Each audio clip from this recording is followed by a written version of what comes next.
Ibinahagi naman nga ni Eman Bacosa Pacquiao ang kanilang hotel room na tutuluyan habang sila ay nandirito sa Manila.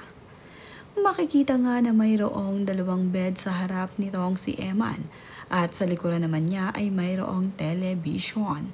Makikita nga rin dito sa video na itong si Eman ay nagsasayaw at ang kanya naman nga na magiging roommate ay ang kanyang araw brother.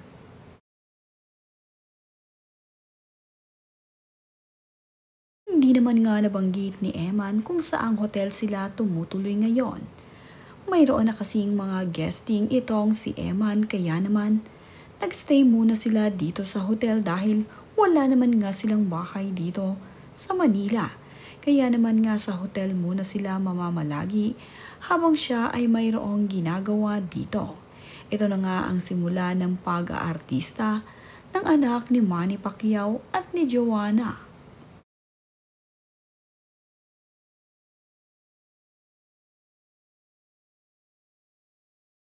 Na-interview na nga rin itong si Eman Bacosa ni Boy Abunda. At sa interview nga ay tinanong siya ni Boy Abunda kung sino nga raw ba ang crush niyang artistang Pinay. At wala naman ngang patumpik-tumpik na sinagot ni Eman na ang kanyang crush na artista na Pinay sa showbiz ay itong si Jillian Ward. Natawa naman ang ina sa sagot ng kanyang anak na confident na sinabi na crush niya itong si Jillian Ward.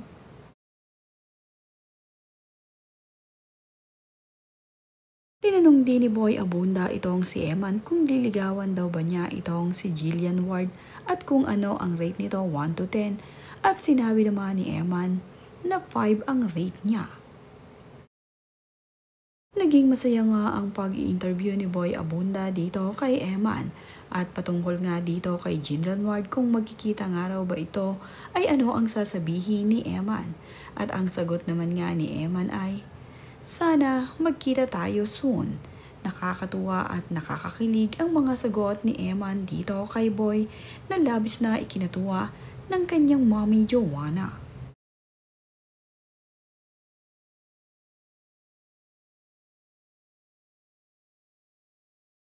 Marami naman nga ang nag-akala ng mga netizen na itong si Andrea Brillantes ang crush ni Eman dahil parehas nga silang nakapollow sa isa't isa. Ngunit nabigla nga sila sa sagot ni Eman na si Jillian Ward ang crush niyang artistang Pinay. Habang ini-interview nga ni Boy Abunda itong si Eman, ay makikita na napakasaya nitong si Mommy Joanna at natutuwa siya sa mga isinasagot ng kanyang anak sa post-talk interview ni Boy para sa kanya. Magaganda kasi ang mga sagot ng kanyang anak na si Eman at nakakatuwa.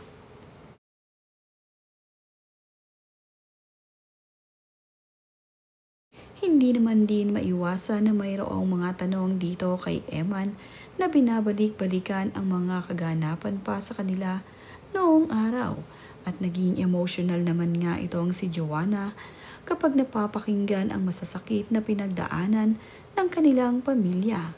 Ang hirap na pinagdaanan nila noon ay kanila namang kinaya, ngunit hindi mapigilan ni Joanna ang maiyak habang nakikinig sa kwento ng kanyang anak na si Eman. Totoo naman kasi ang hirap na kanilang dinanas noon at ngayon nga ay napaka-blessed naman na nila. Ito nga ang simula ng pagiging hawa ng kanilang buhay at sa wakas nga ay makakaahon na rin sana sa kahirapan itong sina Joanna at itong si Eman. Si Eman Bacosa Pacquiao nga ngayon ang bagong aabangan sa social media. Hindi man nga siya gaanong kilala noon at ngayon naman nga ay baguhan pa lamang pero sikat na agad itong si Eman.